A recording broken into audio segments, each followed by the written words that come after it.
So I will talk today about what for me as an economist, are the hot topics in merger control at the moment.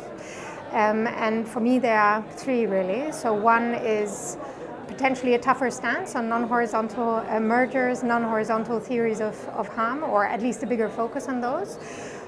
Especially, something that came up in Illumina Grail, as we know, the innovation foreclosure, or the foreclosure of innovation theory of harm that came up there.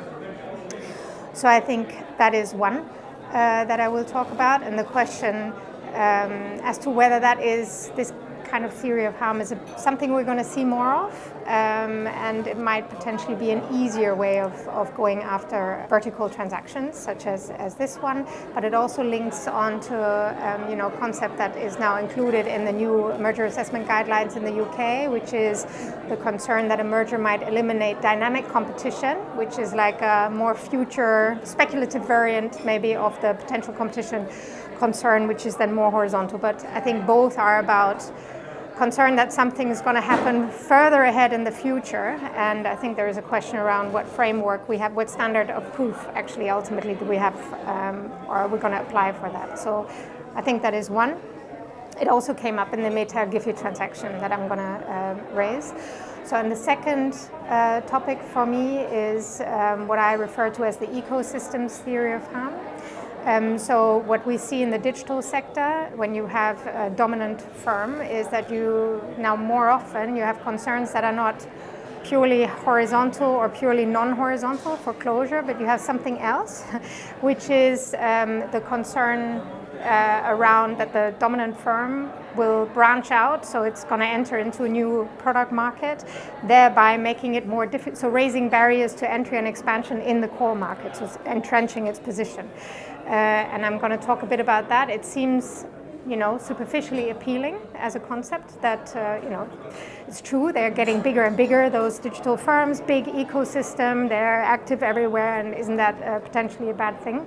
But once you think about it, I don't think it's immediately that obvious. It may be, but you have to, there are some tough questions you need to answer to be able to establish whether that is actually a problem or not.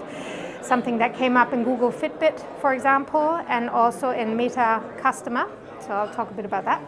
And then the third one, I'm not sure we're going to get so much time for that today, but the third hot topic for me definitely is mobile mergers. They are coming back, we know that. And I think we now need to, I hope we're now facing the music, namely the question that has come up before, not answered, and I think we now do need to answer it, is whether a merger can boost investment, in particular now in the context of 5G rollout. I think it's something, fixed cost synergies haven't really been taken into account in the past wave. It has been argued, but without any success. I think it's going to now come back louder, and I hope we're going to now face into that. There is a lot that has been written now about that since the last wave, empirical literature, theoretical literature on it. So I think we need to deal with those. And we also need to look beyond the EU to US and Australia, where there have been cases that where that has actually been assessed.